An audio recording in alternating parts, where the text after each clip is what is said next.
じゃあね、ちょっとやっていきたいと思うんですけど、まずね、僕もさすがにこれの専門家じゃないんで、ネットとかホームページでネットで調べてみたら、まず結構大事な要素2つあるみたいなんですよ。で1つがこのゴムボートの素材。これがなんか PVC っていうやつとか、なんかゴムってやっぱ素材いろいろあるんで、その素材に対してこの貼る素材っていうのが結構大事みたいです。あとはだから結局その素材の2つ目が接着剤で貼るんですけど、その接着剤も素材に合った接着剤がやっぱりいいみたいですね。だからそこだけちょっと注意してもらわないと、途中でね、外れたりとか、そういうこともね、あったらちょっとやっぱり危険なんで。で、こういうふうに、こうやって塩化ビニールって PVC っていう材質書いてあって、で、こういうところに絶対書いてあると思うんで、これちょっと見てもらって、スポンジと、普通のもの、油を落とす洗剤。これちょっともう簡単に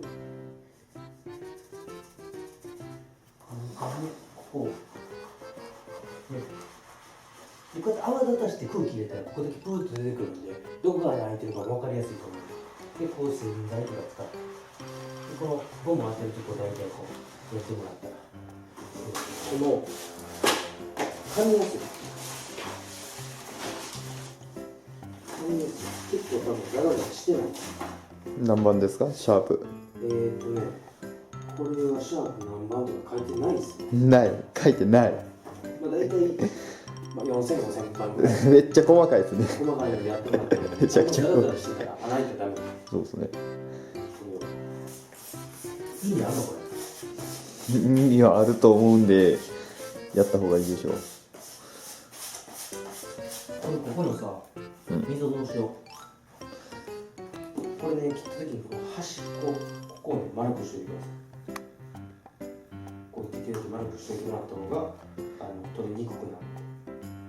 角だってやっぱ角が立つっていうこともあるみたいでね、こう取りやすいと思うので、端っこをこう丸くしておいてもらった方が一番大事なのは接着剤。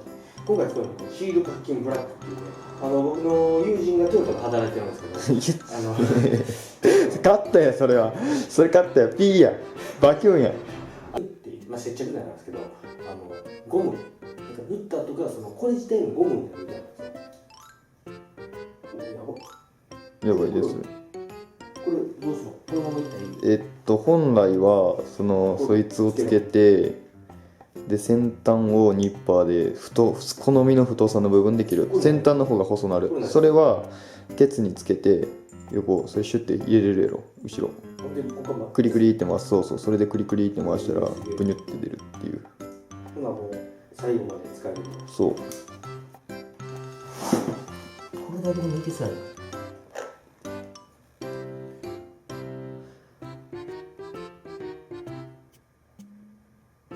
これでもさ、これで固まってもったらさ、上からつけるときさ、ここだけ凹凸できてつけにくい。伸びるからな、最初柔らかいから。ぐちゃーってめっちゃ伸びる。それもちょっとこれで乾かせますか？こっちも一旦それで一旦乾かす。これぐらい乗ったらいける？全然余裕。いける？出てくるかな？うん。じゃあこれちょっと貼っていきたいと思います。シワちょっと伸ばして。うっさ。これで完璧や。いや、また違うゴムロート。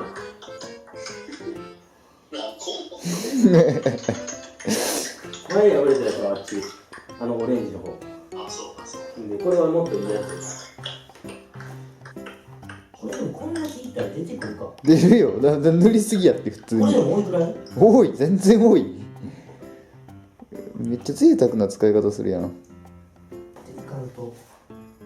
服ついたて。服ついたの取れへんって。やばい。すぐ洗わな。今やったらいけるから。今やったらいける。服えぐいってくる。それ固まったらほんまに取れへんからな。俺のつなぎも取れへんもん。固まって思って。だるいって。めっちゃ黒なるってそれ。汚れてもいい服でやりましょう。シールパッキンブラック取り扱い際はそういうことですね。なんか DIY するときは必ず汚れてもいいこん服。なカナダで買ったそのアバクロのパーカー一丁も立てる。結構お気に入りやったのに俺。で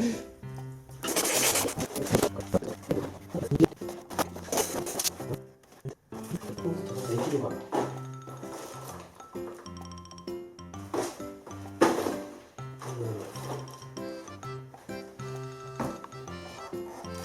これでいいやろ。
どうした急に落ちた